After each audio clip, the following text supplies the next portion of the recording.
Selamat datang di channel Aku Bisa Indonesia bersama saya Stefano Purtojaya. Salam progresif. Masih membahas seputar digital marketing, yaitu kita akan membahas kenapa sih sudah go digital tapi bisnis tetap stuck. Nah, pasti penasaran kan setelah yang satu ini.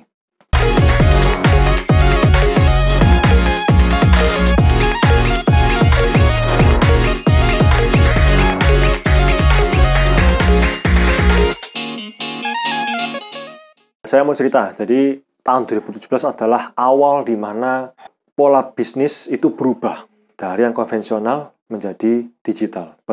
Saya katakan sebelum tahun 2017 itu sebenarnya sudah mulai ada beberapa orang-orang yang sudah memasuki go digital, tapi baru mulai marak itu dari tahun 2017.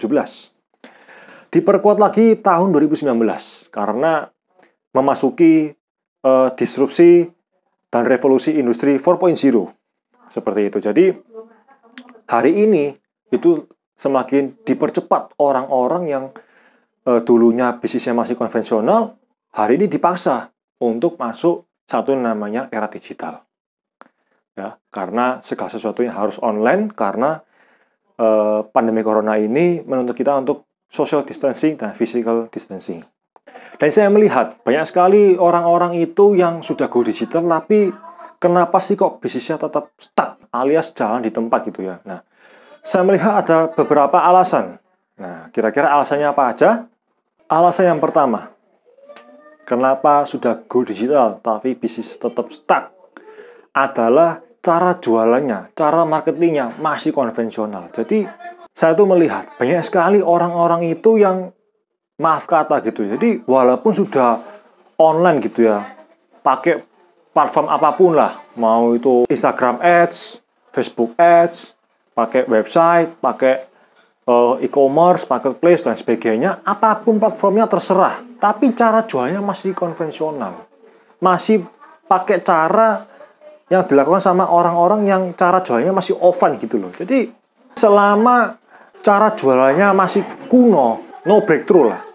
Jadi, cara jualan offline sama cara jualan online itu beda.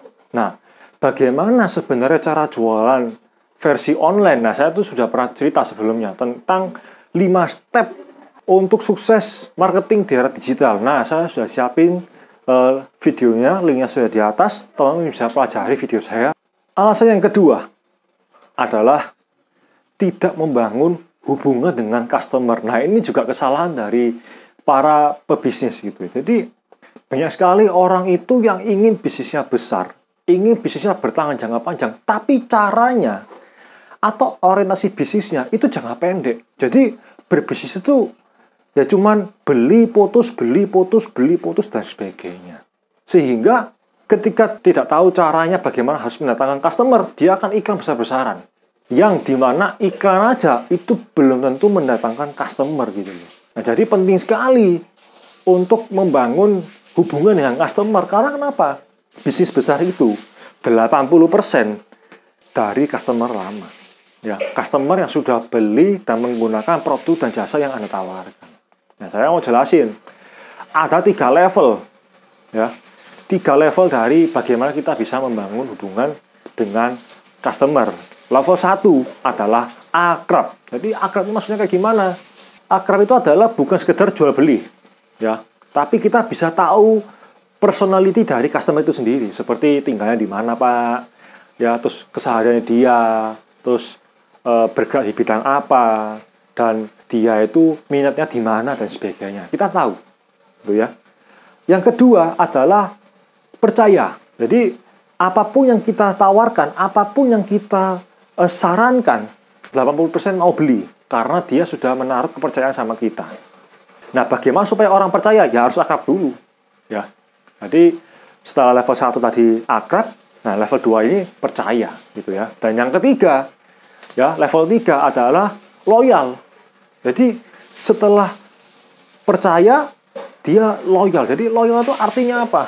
Loyal itu dia nggak perlu ditawari. Begitu kita ada seri terbaru atau produk terbaru atau buka cabang baru, dia dengan senang hati mau datang, mau beli, mau menggunakan produk dan jasa Anda. tanpa harus Anda yang menawarkan. Dan biasanya customer yang loyal itu mereka dengan senang hati dan merasa bangga untuk mereferensikan kepada teman-teman dan orang-orang di sekitarnya dia untuk bisa menggunakan produk dan jasa Anda. Nah, inilah yang membuat bisnis yang besar semakin besar, yaitu dia berfokus untuk membangun hubungan dengan customer. Alasan yang berikutnya, yang ketiga, adalah tidak memiliki sistem dan pengembangan. Nah, tentu saja. Jadi, bisnis yang besar saya lihat, mereka itu punya satu yang namanya business development. Nah, business development ini apa? Jadi, bisnis yang besar, itu mereka selalu satu yang namanya tes dan ukur. Jadi, mereka punya satu formula, dia coba, terus dia ukur. Gitu ya. Terus melakukan pengembangan lagi.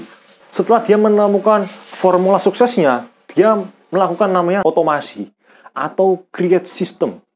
Jadi bagaimana supaya bisnisnya itu bisa berjalan sistematik. Karena bisnisnya ini sudah sistematik, nah tentu saja dia bisa lebih efisien dan tentu saja bisa mendatangkan revenue yang lebih besar. Dan bisnis yang besar itu adalah bisnis yang faktor kalinya juga besar. Jadi, saya baca dari guru saya, Tung Desem juga mengatakan hal yang sama. Jadi, bisnis itu satu yang namanya tes dan ukur. Yang kedua adalah otomasi atau create system. Yang ketiga, setelah sistemnya jadi, faktor kali. Supaya bisnisnya semakin besar, semakin besar. Dan demikian video saya kali ini tentang sudah go digital, tapi bisnis tetap stuck. Dan semoga dengan video saya kali ini sungguh bisa sebuah strategi dan sebuah pendekatan untuk bisnis teman-teman sekalian. Dan semoga dengan video kali ini sungguh bisa sebuah inspirasi dan bermanfaat untuk teman-teman sekalian. Dan seperti biasa, bila mana video ini bermanfaat, silahkan klik like, komentar di bawah, dan tulis di kolom komentar bila ada pertanyaan. Dan saya berusaha untuk menjawab pertanyaannya. Dan tentu saya untuk share kepada relasi Anda, teman-teman Anda dan komunitas Anda, dan platform media sosial Anda, Instagram, Facebook, WhatsApp, grup, Telegram, dan platform media sosial lainnya, supaya mereka semua juga bisa mendapatkan sebuah pencerahan dan manfaat yang sama dari video ini. Dan tunggu terus channel Aku Bisa Indonesia dengan cara klik subscribe dan aktifkan lonceng notifikasi supaya ketika saya upload video terbaru, Anda adalah orang pertama yang menemukan video terbaru dari saya. Masih bermanfaat dan saya, Stefano Protesya, mengucapkan salam progresif.